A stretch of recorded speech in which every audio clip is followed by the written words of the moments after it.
This is a Testimonies with Terry follow-up. All right, everyone. I am here with season one guest, Ashley Benoit. Ashley, thanks so much for coming back on the show. Thanks, Terry. I can't believe it's been 2 years already. This is It's crazy. it really is. I mean, October of 2021 is when your episode came out, and we Nuts. probably either recorded it that same week or maybe the week before in like the end of September. But Yeah. yeah, coming up on 2 years. And I don't know, for you, does it feel like that time just flew by, or does it feel like that seems forever ago, or what's that like for you? I am very shocked it's already been 2 years. I feel like I just met with you 2 months ago. It's gone by so fast. Right? Yeah, a lot of stuff Right? has happened. Crazy. Yeah, and I'm excited to dig into it. So, just hmm to kind of bring everyone up to speed or give them, I guess, a refresher from where we were at in October of 2021. So, Ashley, you were, working at church on staff with Derek, your hmm husband. Um, just kind of living that life, living that married life. I think you guys had recently bought a house at that time hmm and settling into that.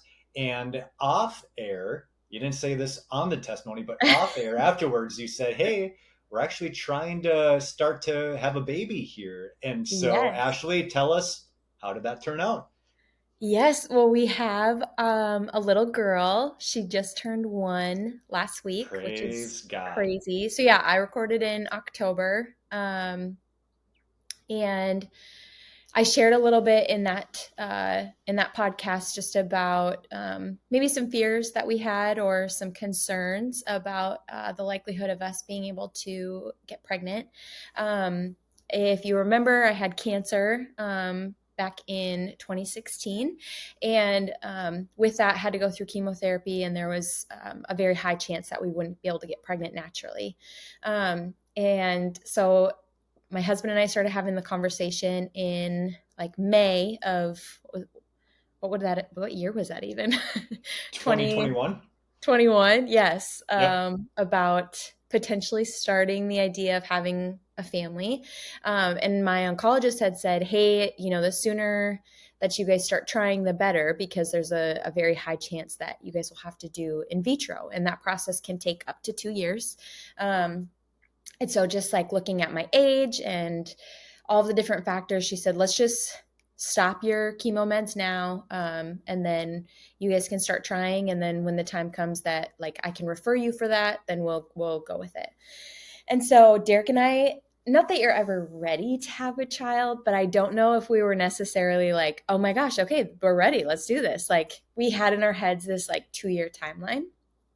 Um, so yes, recorded with you in October. I had officially like detoxed my chemo meds in September, and on Thanksgiving Eve, I had noticed that I I had maybe been a little bit late, and I was very surprised by that. And I just thought it was a season of craziness and yeah, my husband's on staff at the church. I was on staff at the church, and there's just so many things that were happening. So I didn't think anything of it, but I bought a pregnancy test on Thanksgiving Eve, not thinking anything of it, in our local grocery store. And like Terry, you know this, but for the listeners, so we live in a very small town, and it's one grocery store.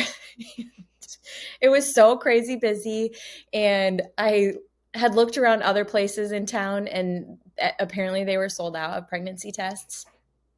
And so I had to go to Teal's Market, and there were so many people from church there who were buying their last minute items for Thanksgiving. And so I remember I bought this pregnancy test and like some random item to try to cover it.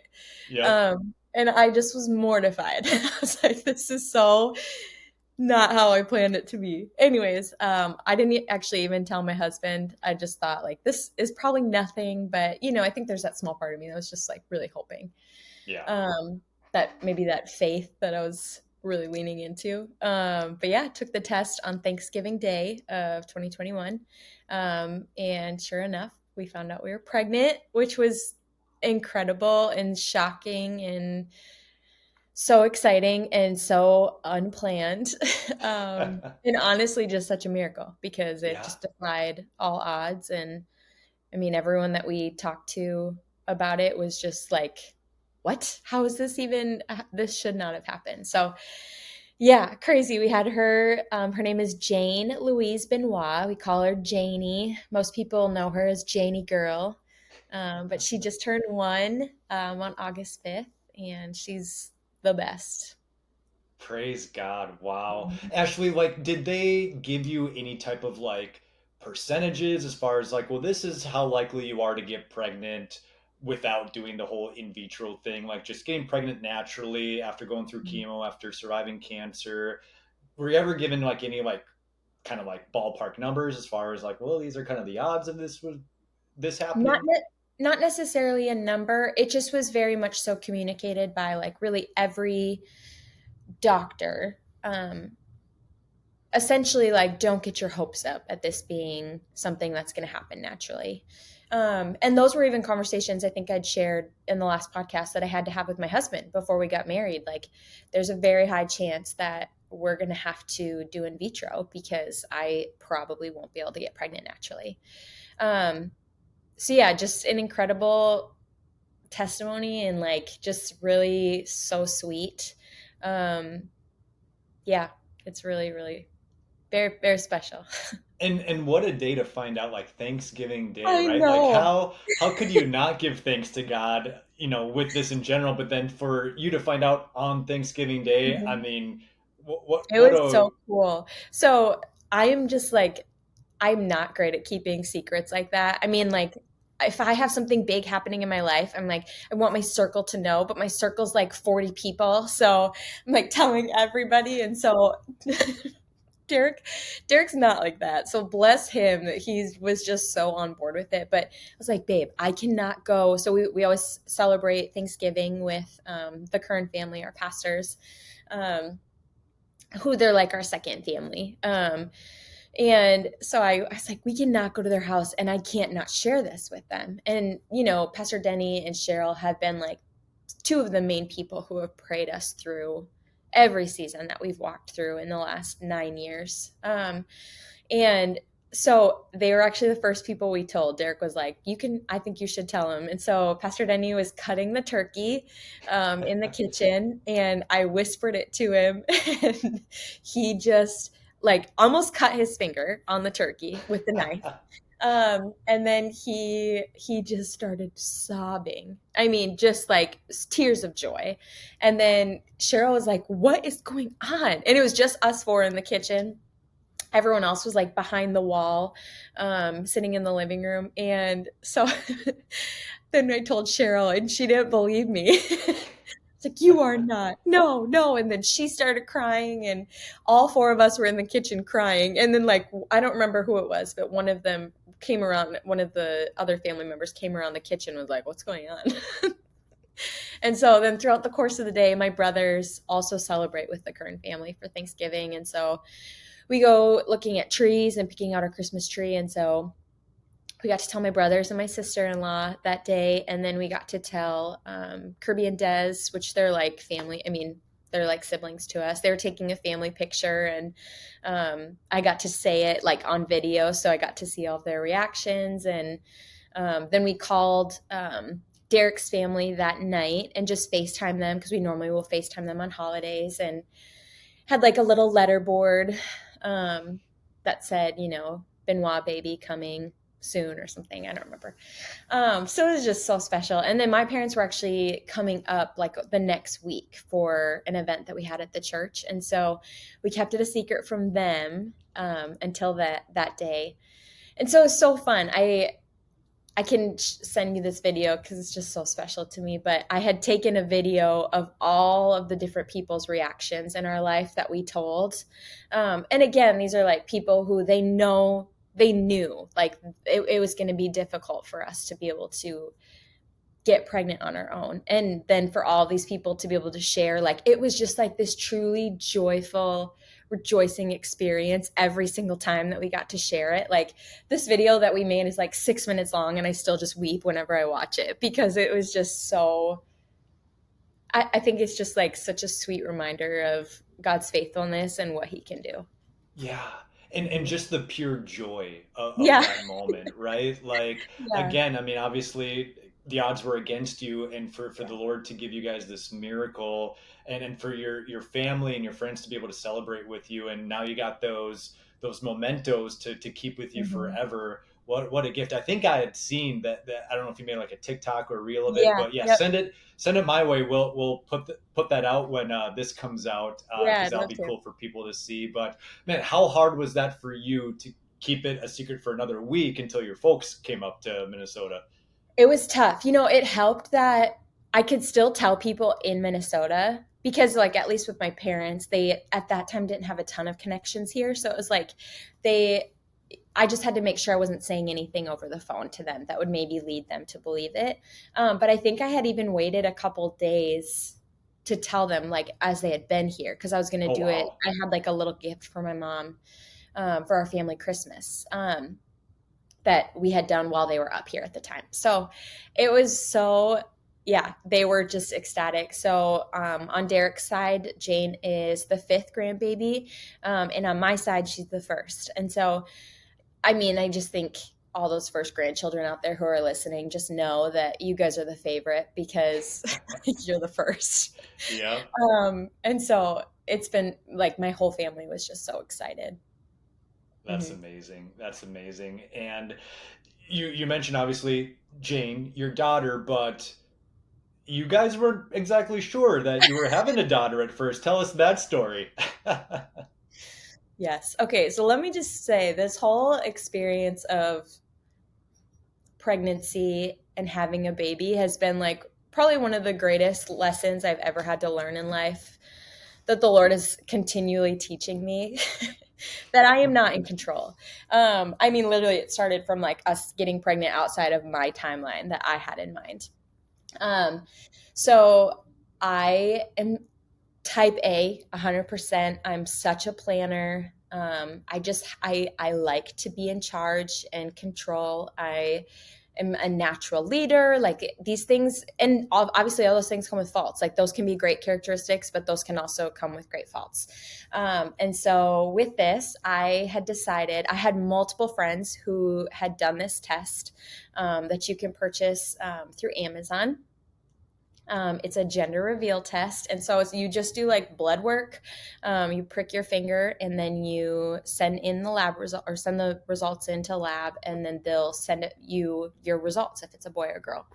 And they can do this, they can detect it as early as 10 weeks. And so with the doctor, they can do it like as early as generally 16 weeks. They will, I mean, if you're like, there's some tests that you can do where you can pay extra on where they'll do it earlier. But the idea of waiting until like 16 to 20 weeks was like, there's no way I can't do that, which is so silly. So I just had to take control. And so I decided that we were going to do this test. And everybody around me was like, Ashley, why are you doing this? Like, this is not necessary. Just be patient. It's okay. And so I just didn't listen. And so we had this big gender reveal party. We had like we had sent colored cannons to Derek's family in Arizona, and then my family, who was still living in Florida at the time, to them. And then like got videos of them shooting off what the gender was, and then we did a big gender reveal, which we knew what the gender was because we got the results sent to us. But then we showed like we did the reveal to everybody else, and so my husband and I just like we were so adamant and so sure that this baby was going to be a girl from the beginning. Like even when we were dating, we were like, we think if we ever have a baby, we'll have a baby girl first. And we just knew her name was going to be Jane Benoit. Like we just were so sure of that.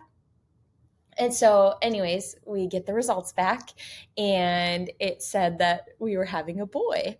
And I remember my husband and I were laying in bed. I got an email, and I was like, oh my gosh, results are in. I was so excited. Derek was like half asleep. I was like, do you want me to look? He's like, I don't care. Just what, it's fine. Go ahead. And like, he just, I can just picture him saying that too. yeah, he's like so chill and relaxed and like so good at just waiting things out. I wish I had his patience, but I could not wait. So I opened it up, and I think because I was so expectant of it, the result saying it was a girl, I was like, I found myself disappointed right away because I read that you're having a boy. I was like, oh, okay. I mean, and those who know me know that like I'm very much so a girly girl. Like I I have like grown up nannying and babysitting a lot of kids, but that was like, 10 years ago in like my college age days. And like since then, like I like kids, but you're probably not going to ask me to be your babysitter kind of thing. Like, and I'm just not super high energy when it comes to like boys and trucks and all the things. Like it intimidated me so much to think like, oh my gosh, I'm going to have a boy. And so we waited a couple weeks to do this gender reveal because I was like, I don't want people to think that I'm like disappointed by this. I never want my son when he's born to be told like, oh, your mom really wanted you to be a girl. Like, Yeah. I just never wanted to speak that over him. And so like, it sounds so silly to me now looking back on it. Cause now I'm like, oh my gosh, boy or girl, like what a blessing either way. Right. And in that season, so we had found out in January, my grandfather, who I was very close to, actually passed away suddenly in January from COVID. And it felt really special to me then after finding out that we were going to have a boy, because I was like, well, he can be his namesake. Like that's really special. And I know a lot of listeners out there don't know Derek's story, but my husband grew up in a home where the first 12 years of his life, his father was not present at all. And he really was not taught at all what it means to be like, really to be a man of God, a man of the house. Like there were so many things. And it's so funny because, moving to Cold Spring, Minnesota, there's so many people who would like make jokes about him because he's not this hunter or this fisher or like this car guy. And honestly, a lot of it is because he didn't have a father growing up who taught him those things. And he did, his stepfather is a wonderful man who stepped into his life later on. And he taught him like, for sure, a lot of things. But those initial years, he just never had those things instilled in him. And so I think for him, that was something that I felt like as I was praying, I had prayed a lot, very specific things for our son. And one of the things that I was praying one day, I felt like the Lord spoke to me. And there have been very few times where I feel like the Lord has spoken audibly to me. And I feel like it was one of these times where the Lord said, but what if he gets to be raised by a father like Derek didn't have? And that just like broke me. I remember I was walking on the treadmill. Whenever I walk every day and I'll pray every day.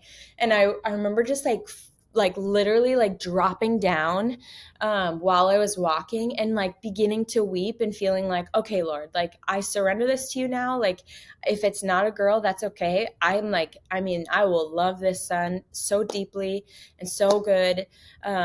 And like what an honor and a privilege it is to be able to raise this boy, to be like, especially to be like Derek, like literally the greatest man I've ever known.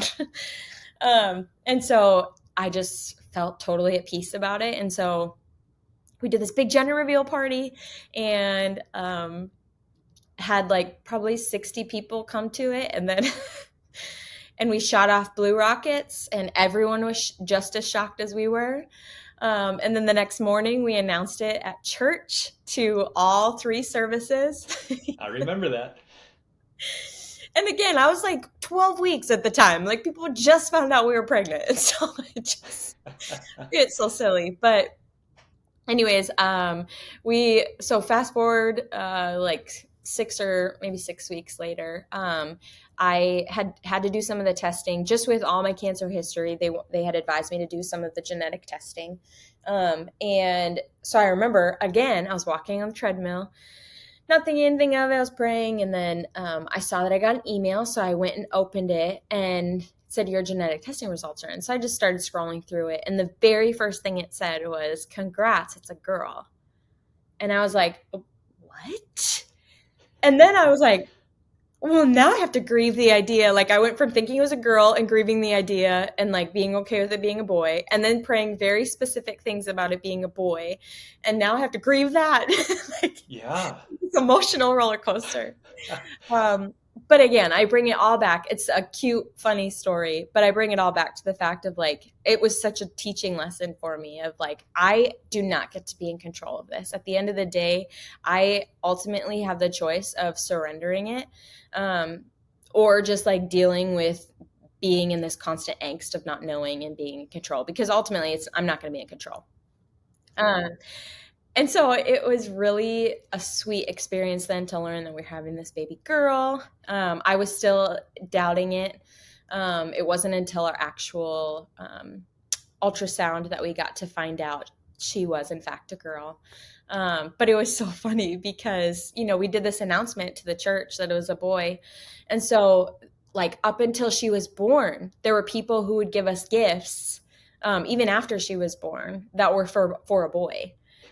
Because because they thought like, oh yeah, she's, they did this gender reveal. So yeah, it's so interesting. It's been really beautiful though. And yeah, she's a joy. She's just the best thing. Yeah. What a story there. So then how did you go back and tell your families and friends that, hey, by the way, that boy that we were having, we're actually gonna be having a girl now. Like, what was that like for you guys having to go back and tell them again? I just was so excited about like having everyone be a part of it that when we did the gender reveal, whatever, all these people were there. Well, then when we had gotten the results saying that it was, yeah, so that was first a boy. So then when we got the results that it was a girl, I had just sent a text with the screenshot literally to everyone who's at the party, like, well, now I don't know. And so I just give up. It's fine.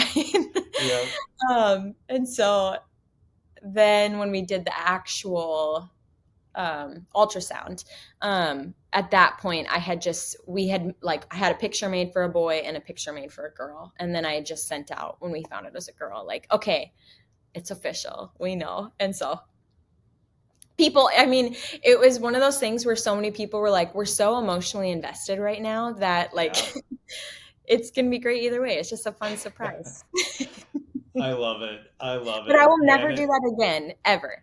And they say it's 99% effective. So I'm like, of course, that was the 1% it's not effective. Yeah, But like you said, God just reminded you that, all right, Ashley, I've given you these qualities for a reason, but true. sometimes you just That got to lay was back and just let me lead this stuff, right? exactly. That was the start of it all. So then you give birth to baby Jane, and did you give birth naturally, or was it C-section, or Naturally, yep. So naturally? So I was due the end of July. This was like another control piece. I was due the end of July. I had went in the beginning of July with like some pretty strong contractions and like all signs pointing to labor. And my OB, sweet woman, bless her, said that she would be surprised if I would make it for the like beyond the next week. So that was the very first week of July. And so, first time mom, never had a baby, not even sure what to expect. I just was like, all right, well, we're going to have this baby any day. And I just had it in my head, like, all right, we're going to have her. It will be no later than July 17th. My due date was July 28th. I was like, we're going to have her by July 17th. We had, my husband and I had led worship for a camp up at Lake Geneva the second week of July. And I was like, I'm absolutely going to be there no matter what. Multiple people were like, we don't think this is a good idea. I was like, I can give birth anywhere. It's fine. And so my thought process was like, we'll finish up this camp. We had a big event that weekend at church, and then I'm just going to go into labor. That was my plan. And my doctor said I was going to go any day. So basically for the whole month of July, my doctor had said that a handful of times more, that like, oh, it's going to be any day. And then I ended up being 8 days late and into August. And so, yes, I was supposed to be induced. And at the end of that point, I was like, it was just, again, like that control and surrender piece. And I finally just prayed a prayer the week that I gave birth. Like, I don't even care at this point, Lord. I surrender it to you. I just don't want to be induced. That's my only prayer. Anything else, I don't care about anything else. I just don't want to be induced. I want to be able to have this baby naturally. And so we went in and scheduled my induction, which was for Friday, August 5th. And excuse me, I went that the night before. The day before, I was like took the whole day, cleaned my whole house, got ready, everything prepped. We went out to dinner that night with some friends. And then the next morning I woke up and was having like some pretty strong contractions throughout the night. And I came out on the couch just to read for a little bit so I wouldn't wake up Derek. And my water ended up breaking. And I wasn't 100% sure. So I was like, I'm just going to do a workout to make sure, because they say it can like heighten your contractions. So I did a workout, and then we were supposed to leave for the hospital around like 7 a.m. So I went and woke up my husband at 6:30. It's like, hey, it's time to go. So he's like slowly getting up, and I was like, also my water broke. So just so you know. And he just whipped out of bed. He's like frantically running around the room. I was like, it broke like a couple hours ago. You're fine. Like, it's not a big deal. I'm just letting you know. But then we drove to the hospital, and yeah, it was great, because then that was like a small part where I feel like the Lord was like, I'll give you this. You can plan out your schedule the day before, like have everything ready to go. And then you can still get your natural birth. So. Oh man, he's so good to us in that way though, isn't he? Just like, I mean, ultimately he's sovereign, he's in control, but like kind of throws us a bone here and there as far as like, okay, yep, I'll let you have this piece, Yep. make you feel like you're in charge here or Yes. whatever. Man, I think I remember that a little bit actually. That July period, because I think there was like a text chain that went out and said, "Hey, be praying for Ashley. Sounds like she's gonna have her baby pretty soon." And so, Mhm. I'm praying, and weeks kind of go by, and I'll see you at church, and just like, huh, she still looks pregnant. So I guess we'll just keep praying. And so, I remember you sent me a text that was like, what's going to come first, preseason football or Jane's birth? yep. Jane's birth did end up coming I first, remember and looking so. it up and being like, when does preseason football start? Like, actually being genuinely concerned about that. Right? Yeah, because it was a close call. She It she she was. definitely came at the last minute there, last minute of the fourth quarter. But what was that like, Ashley? I mean, all of this, 9, 10 months of going Mhm. through, this roller coaster of emotions and different events, and now finally the doctor places Jane, into your arms, onto your chest. You are holding your daughter for the first time. What was that like? Yeah, it was such a unique experience. I've had this conversation with a handful of people, because I think on social media you see often these moms will put out a post and they're like the moment I held you for the first time, like my whole world changed and I loved you the instant I held you, and all these different things. And don't get me wrong, I mean, the second that I had her, it was like, I can't believe that you're mine. This is what is happening. Like I had just like this deep love for her, but also it was like this lack of connection almost. And I think it's because I thought so deeply, like that's what I was going to feel, was like my whole world changed in the moment I held her. And it didn't. In fact, I felt like in the moment that I held her, I felt anxiety and I felt fear, and I felt just like, oh my god, like my world changed, but in a way different than I thought it was going to be. Like it was all of a sudden like, I'm responsible for this child now for the rest of her life, and I don't get to like just give her back. Like it's now she is my responsibility, to raise and to like take care of and make sure that she's a good human and that she loves the Lord, and like she's putting all of her trust in me, and I don't even know what I'm doing here. And so I remember those first few weeks we went home from the hospital, and there was just like, so many people are coming over and they're so excited for you, and they're so like excited to meet this gift of life. And I just remember feeling this like heaviness. I don't necessarily want to say darkness, but just like a heaviness and a guilt that I didn't necessarily feel that same joy. And I mean, I naturally am just somebody who gets pretty excited about most things. And this was really hard for me to get super excited about. Like, she was a good baby. She was super easygoing, and newborns, you have your rough patches, and there's going to be hard things that you're dealing with and figuring out. But I just remember that night, there were many nights where I'd lay in bed and I would lay in bed and cry. And my husband would have to hold me because I was like, I don't know how we're going to get through this. I don't. And so it was like the season that was supposed to be, it's like so glamorized and like looked at as being like this incredible thing, um, was a pretty dark season for me. And I think there's a lot of people who don't know that I felt that way. I've really started opening up about it now. And I would say it was for sure bits of postpartum depression. I think too, just like, I mean, the reality of everything setting in, was just really scary for me to be able to process. And I would say it took like probably 3 months for me to feel like, okay, I think that I'm understanding now what to do, and like I'm finding joy in my days, and really just developing like that deep love and connection to her by that point. Yeah. Mm-hmm. Yeah, wow. Actually, I love that you're speaking about this and being so real and raw, because I know that there's women that are either listening to this or watching this right now that are being able to relate to you. And Mm-hmm. when you talked about just kind of the guilt that you felt and the shame that you felt about feeling this way, Yeah. and I just see the Lord using this to, as they hear you, to break their shame and guilt off for feeling Mm-hmm. that way too. Because like you said, I think this is a pretty normal thing. And being a marriage and family therapist and working with new parents and new moms, I see this a lot too. And man, like you said, social media, I mean, everything is so glamorized on social media, Yeah. right? And it's like, I know. actually no, like things can just be difficult, right? Like we Mm-hmm. don't need to just glamorize everything. Like we can acknowledge that things are just going to be difficult sometimes, and that's okay too.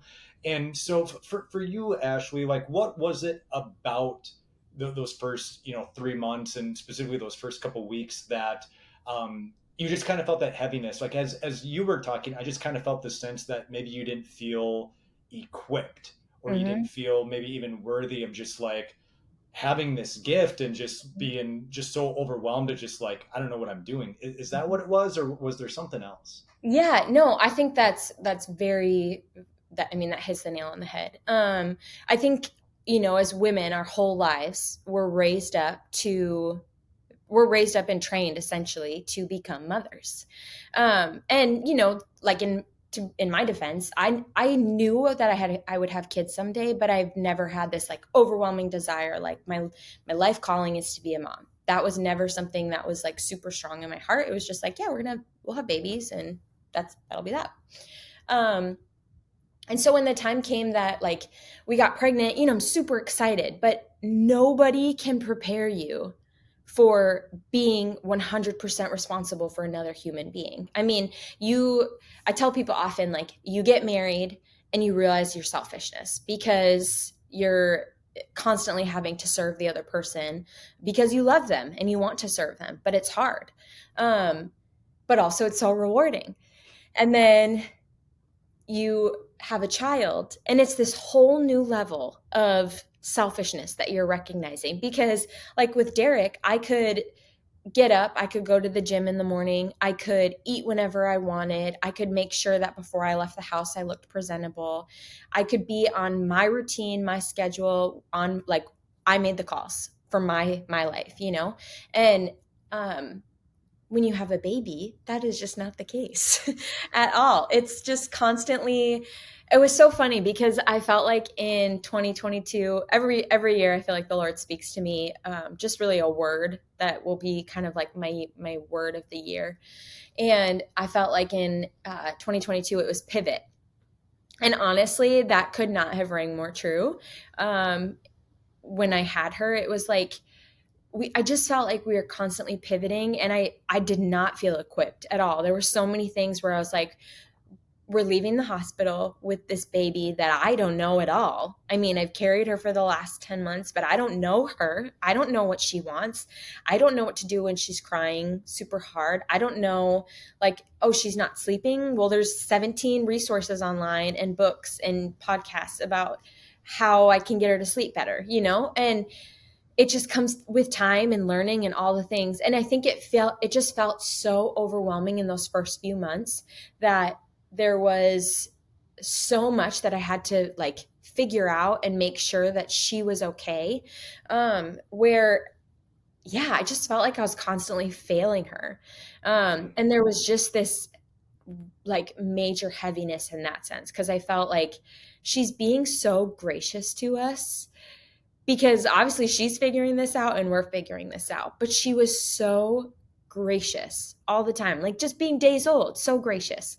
And me feeling like, you know, there were some moments where I would get so frustrated because I was like, I don't even know how to serve her right now. I have no idea. And I'm exhausted and I'm hurting and I'm, you know, like I want to take care of me right now and I can't because we have to take care of this baby. Like I want to be with my husband right now. And we can't because, you know, all of our attention needs to go to our baby right now. And I don't want to paint this in a negative light at all because it wasn't. Like we look back at that season now and it was like, my husband and I laugh because he's like, I don't even really remember those days.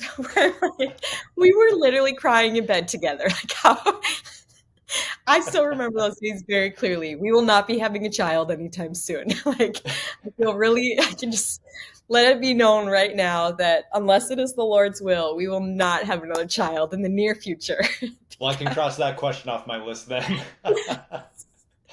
Because it just like those emotions were so raw and so it was just such a vulnerable season. And we really have such an incredible community. I mean, I've talked about them in the past and our family, our church friends. I mean, there were so many people. We for days and days, we would have people just stop by and they brought us meals. They would just come and sit and hold Janie while we would like I could just go sit out on the deck and be by myself if I wanted. And that was so special to us. I mean, people who were just like investing in Derek, investing in me, investing in both of us together, giving us chances to like go out and do a date night that was maybe like 30 minutes, but it was at least 30 minutes of just Derek and I being alone together. So yeah, I could rant and rave about that season the whole time, but there were some other things too, like just with all the extra hormones, as I had said earlier, I had cancer back in 2015. Well, with all of these extra hormones that had come being postpartum, there were some scares that also came in that time. And so I was back to my oncologist multiple times. And like I remember meeting with my oncologist when Jane was like 12 days old. And so on top of everything else, we had these other things that we don't need to go into. Everything was fine. It was great. But we had these other fears that were just like, oh my gosh, like, I don't even know. I don't know how we're going to get through this. And it just felt like, I remember people being like, oh, it goes by so fast. Like, wait until she's this age or, you know, and I remember people saying like the first 6 weeks are the hardest. And in that first week, I was like, I can't even think about the next 3 hours without getting overwhelmed. And you're telling me I have to do this for 6 weeks before I see any light of day. And, you know, there's just like any new parents out there will understand this. Like I had a conversation with somebody because, you know, being a routine person, every morning I wake up, I come out to the couch, I grab my blanket, I grab my Bible and my journal, and I do my devotional time. And then I go walk and pray for 30 minutes, and then I go to the gym. That's just what I did. And in those first like 6 to 8 weeks, you're just trying to survive. And I remember thinking like, I remember being like feeling so guilty as well and praying so many times like, Lord, I'm so sorry that I haven't been able to make you a priority in this season. Like, I can't even tell you, I maybe opened my Bible 3 times in those like first 3 months.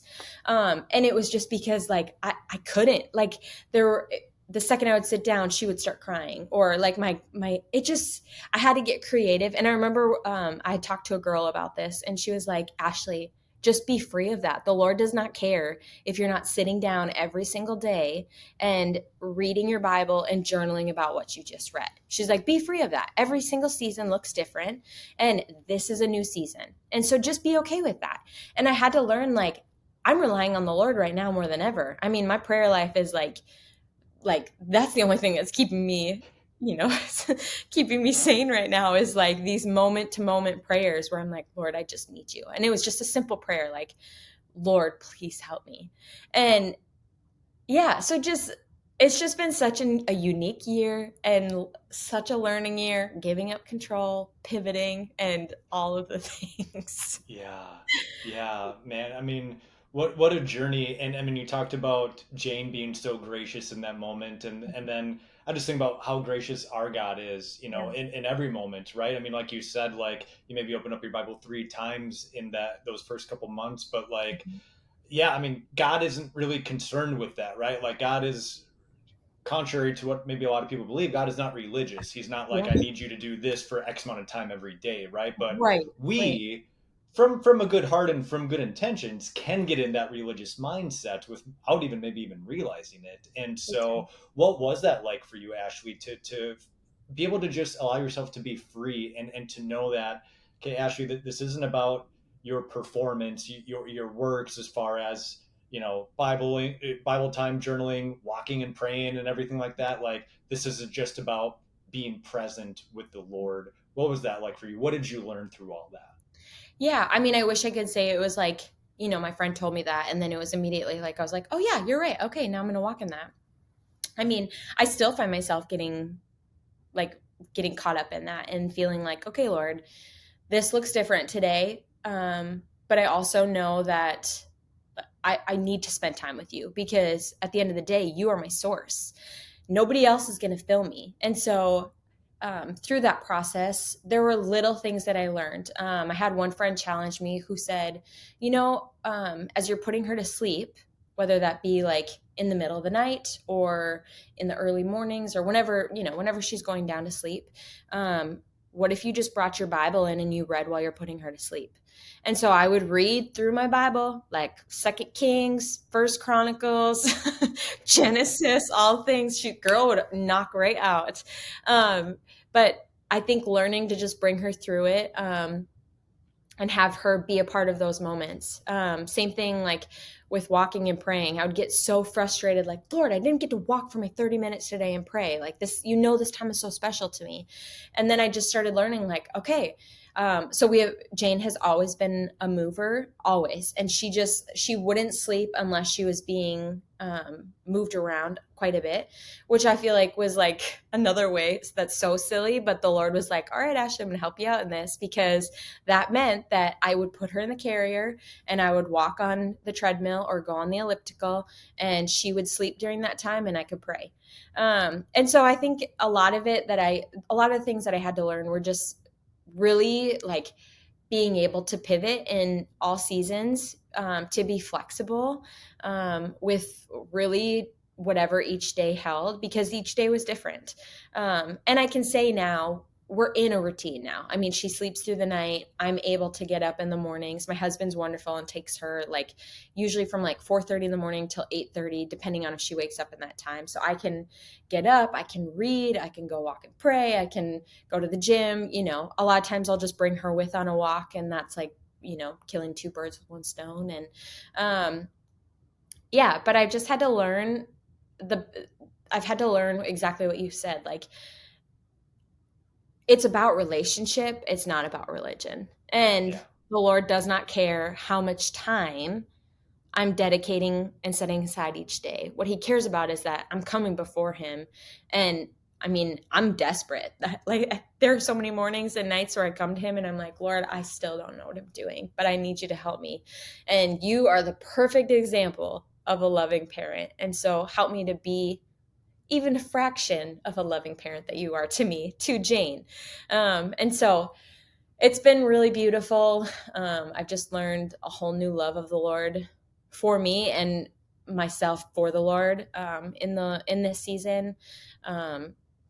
I've had a lot more time to be in the Word, and so I feel like I've been able to learn a lot more about the Word.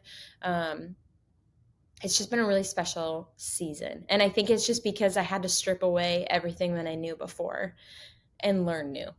Yeah. Yeah. Mm-hmm. No, I love that. And that's scary, right? Like because we can become so comfortable with like our routines and what we know.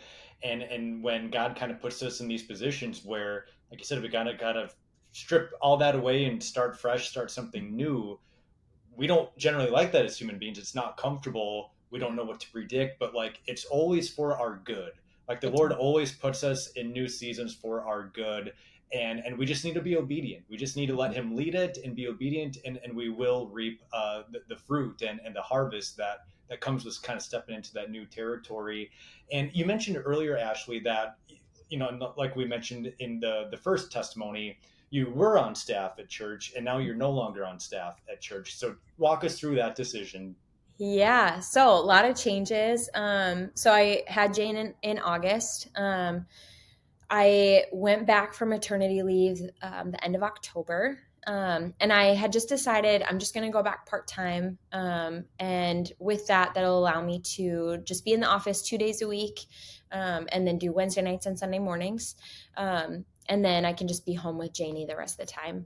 And honestly, there was just such a pull. I did that for about a month, and it felt like there was just constantly a pull. I felt like I was missing out on things. And again, I had zero desire to ever be a stay-at-home mom. I remember when we had just found out I was pregnant, Pastor Denny came and talked to both Derek and I and just said, like, hey, we want to make sure that like you're set up for success. We want to make sure that the church is set up for success. Is there like if you're thinking that you would want to be home with your baby, we want to make sure that we like totally help with that. So what are your thoughts on that? And I remember like laughing at him and saying, I will never be a stay-at-home mom. Never. Because I just loved my job so much. And the idea of just like, I laugh now because in my head, like what stay-at-home moms did before I was a stay-at-home mom, I was naive. Like anyone who's not a stay-at-home mom who thinks like you just sit at home and watch TV all day, I'm going to backhand you because I was one of those people. And now I just realized like it is a full-time job to be a stay-at-home mom. So shout out to all of you stay-at-home moms out there. You guys are wonderful. Yes. Yeah. The Um, hardest job there is. yes, yes. So in May, I had just kind of started to feel a little bit of a tug. Like I feel like maybe I want to stay home with her. So that's when I decided like maybe I'll do part-time, like best of both worlds. So then August came around and I still was kind of feeling like, okay, I don't love the idea that I have to go back here soon, but I need to go back to work. Like this is the part of the agreement. And so I went back part-time and it honestly was like this constant tug. Like I loved being at the church. I love our team so much. But then trying to balance other things on top of it. And then like, I mean, we know ministry is like, there's just always things going on. And I love that about our church. I absolutely love it. There's never a dull moment. And honestly, Jane is such a flexible baby that she would just come along to every little thing. But I just started noticing like, these are days that I'm never going to get back. And we really believe that Janie is our miracle baby. And we're like really believing in faith that we will have another child down the road. But we can't be sure of that. And so that was just like that's just been a constant thought to me where I was like, I don't want to miss out on these days if these days are all that we have. And so my husband and I had to have the really tough conversation of like, can we do this? Is this even something that's like financially doable? Is this something that we feel like we can make work? And it was like such a grieving process because I wasn't ready for it, but also we both just felt like, but this is what needs to happen. And so I sat down with our leadership in November and gave my notice. I said, I'll stay on through the end of the year and you can find my replacement. And I didn't want to make a big deal out of it. Like, you know, it's not like it was this like terrible partying or anything. Honestly, Yeah. most people have no idea that I did all the media and marketing. They just think like, oh, you and your husband are the worship pastors. Yep. And to this day, that's what most people think. Like, everybody introduces Derek and I as these are our worship pastors. And so people still think I'm on staff. It's like, it didn't change at all. It's fine. And it's been such a rewarding season. Hard for sure. My husband and I just talked about it a couple weeks ago, because I was telling him, like, you know, we're a year into this, having a baby. We're now 8 months into it, having like me being home. And I'm doing like some freelance jobs, marketing on the side, working with a couple different clients. And then, you know, I just do like little odd and end jobs, basically just like to keep an income of something coming in. Piano lessons. I work like as a personal assistant for somebody very part-time, and then some freelance marketing. And so like balancing that along with the baby, and then like I'm still involved with everything at the church. And it's been really, really beautiful and wonderful and so great. But yeah, for sure, like I told Derek, I think that this last year has been like one of the greatest and most rewarding years for me, but also the hardest thing that I've ever done. I actually just had a conversation with somebody. I'm doing some stuff with the U of M and their cancer team, just for the month of October. So I've been kind of talking with them, meeting with them a couple times, and they had asked me about, you know, my cancer journey, and I had told them, like, I just have to be real with you guys, like, this becoming a mom in the last year has been 10 times harder than going through that cancer journey, because now it's like everything's been stripped away. And that's something Derek and I had talked about. Like, I love control. I love structure and routine. I love feeling purposeful. And like, you know, these are just all things that I've done for so long. And now, like in the last year, I had a baby. So there goes my structure and routine. I gave up my job that I just loved so much. There I felt like I lost my quote purpose. And feeling like I'm, you know, valuable and needed and all these different things, more so in a spotlight aspect.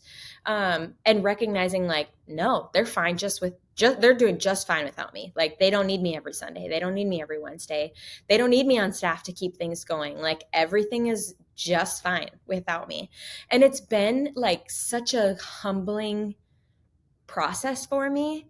And realizing like there have been some really high moments and some really low moments, and recognizing like everything I thought I knew about myself has changed in the last year. And am I okay with that? I have to keep asking myself, like, is the season that I'm in right now fulfilling enough for me? And at the end of the day, it is. Like, it's hard work, and it's, you know, it's emotional, and there's a lot of days where I feel like I don't really feel like I got a lot done today, or, you know, Derek, I couldn't even cook you dinner tonight, like, because I was helping get the baby. But also recognizing like this is the most purposeful season that the Lord has had me in probably ever.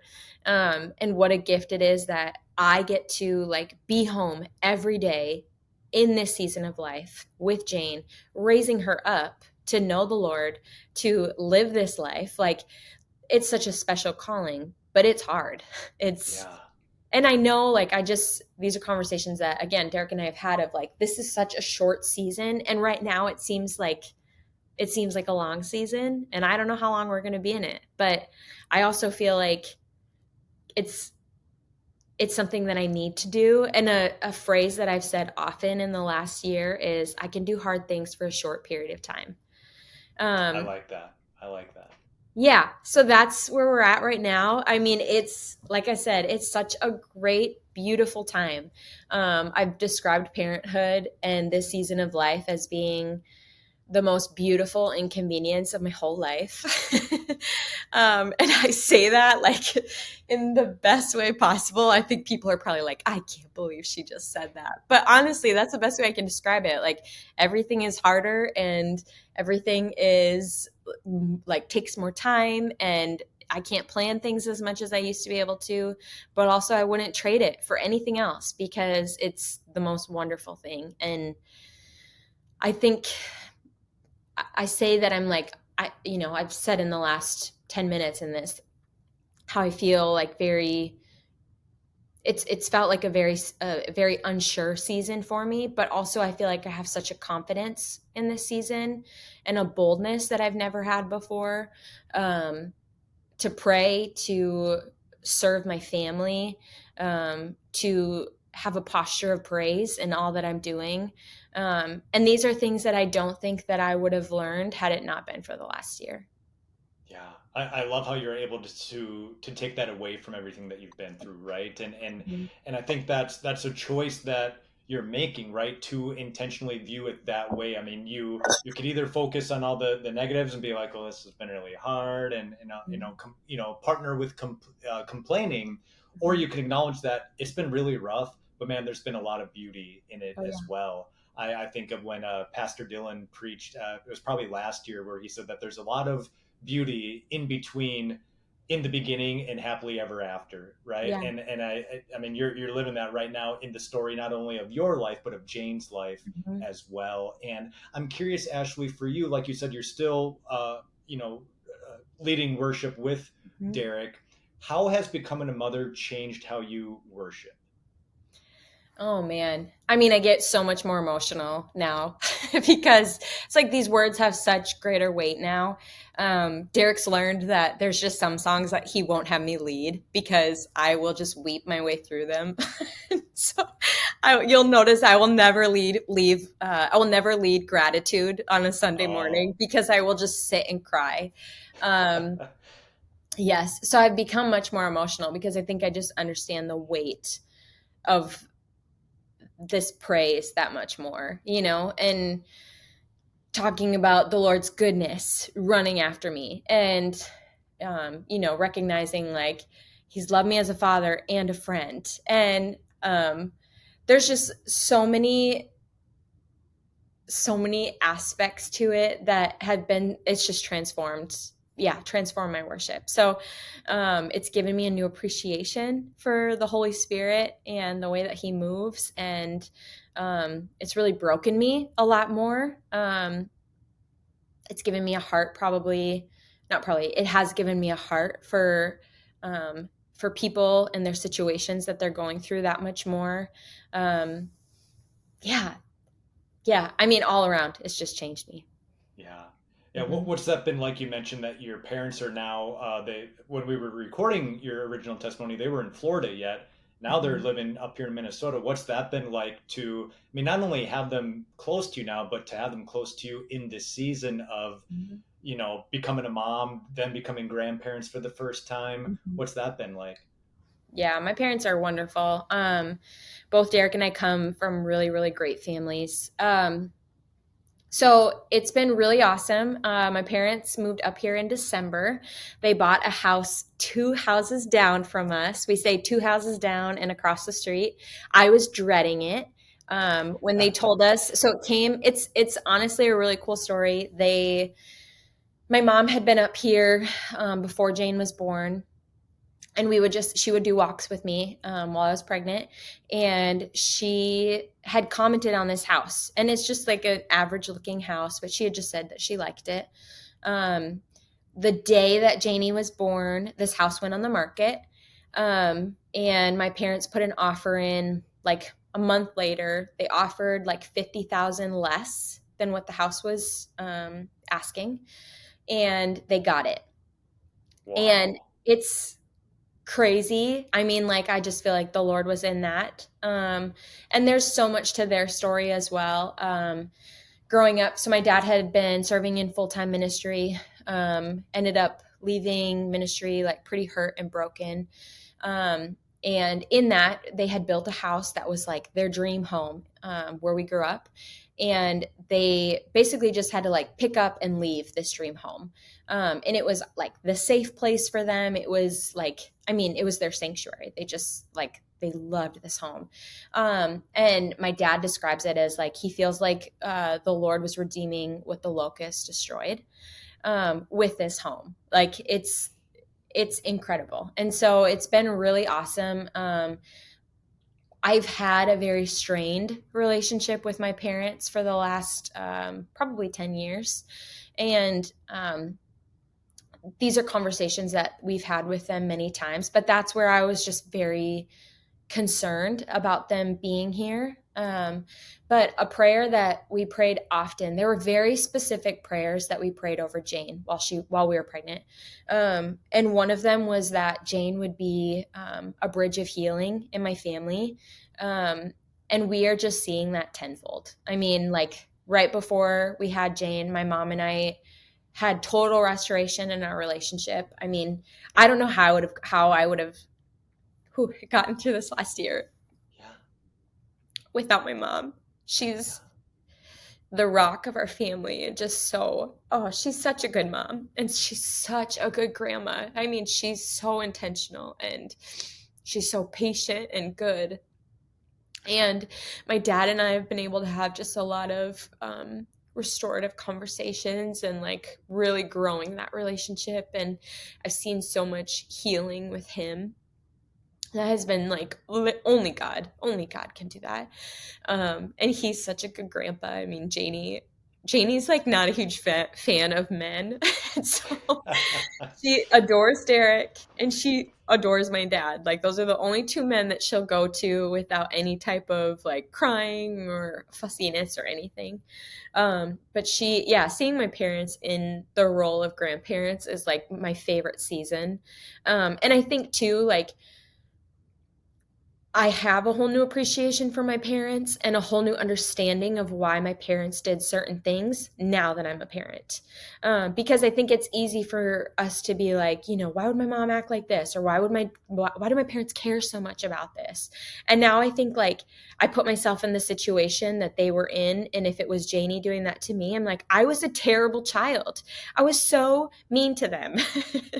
And I hope and pray that Jane is never like that to me. But it's been really incredible. Derek and I say often, like that has been the biggest blessing in the last year is having them be close, having them be involved. My dad sees Jane probably every day because he'll stop by. He works from home. And so he tries to make an effort to see her every day, which is incredible. He takes our dog every day to go play with his dogs. My mom will, when she's working, she's a nurse at the VA. And so anytime she's not working, she's very intentional to stop by the house or we do Friday night date nights, and they will take her for that every time. And so it's just been super special. It's been really incredible. So it's really awesome. My whole family actually moved back to the Cold Spring area in the last year. We've all been like, quite separated for the last 10 years. And now the whole Gleets fam is in the Richmond Cold Spring area, which is just crazy, but it's super fun. We get to see each other all the time now. And it's been really great. Wow, that is so beautiful, Ashley. The testimony in and of itself of the healing that has come in your family, just with Jane being that bridge, like you said. Just a beautiful picture there. And then for all of you guys to now kind of be back, quote unquote, home, together. It's just amazing. And again, only God can do this, right? To anyone listening that thinks that, oh, it's just, coincidence or no, this is God. Especially with your parents' house in this house market to buy a house for 50,000 under. People are going 50,000 over the asking price. That's just incredible. And man, Ashley, I have so enjoyed just catching up with you and hearing all that God has done in and through you over the last couple of years. Last question, as you look back these last 2 years and you reflect on the goodness of God in it, what stands out to you? What comes to mind? Oh man, there are so many things I feel like I could say. I think at the end of the day, I just recognize that the goodness of God is so faithful. It's never ending. Like in all areas of our lives, we've seen it. Anytime I doubt it, it's like he just shows up to reveal himself to me again, whether that's through a blessing, whether that's through his word, whether that's through a word of encouragement. Yeah, there's just been so much that he's done in the last 2 years. And anytime that I start to doubt his faithfulness or his goodness, I have to go back to the different miracles. That was something I started doing in the last year. Was I've written down every single miracle or blessing in the last couple of years. So in these moments where I'm maybe questioning, is this like the right season? Am I doing the right thing? I can go back to that point and I can look at that note of all the different ways that he's shown me his goodness and his faithfulness. um, yeah, the song that I sing often is "Great is Your Faithfulness." His mercies are new every morning, and I just think that just rings so true in my life. Yeah. His mercies are new every morning. He's been so faithful, and I think that can sound so cliche. There's probably people who are listening right now that are rolling their eyes, but honestly, I can say with full confidence that I just am so grateful for his faithfulness and the ways that he's led our family and the ways that he's going to lead our family. I just feel like I can look ahead and not be fearful anymore because I know that no matter what, he's got it. He's in control. I'm not in control. I can finally surrender that. Even in the moments when I still want to grip, I can surrender it. Yeah, he's just been so good to us. Amen. I love it. And I love how you're writing down all these miracles and essentially all these testimonies. I think of the Maverick City and Elevation song Miracles on Yes. Miracles. And that's one of my anthems. And so I love that you're doing that, that you can go back and stand on those Mhm. testimonies when you're kind of going into a storm. You can remember that, hey, I've been through storms before.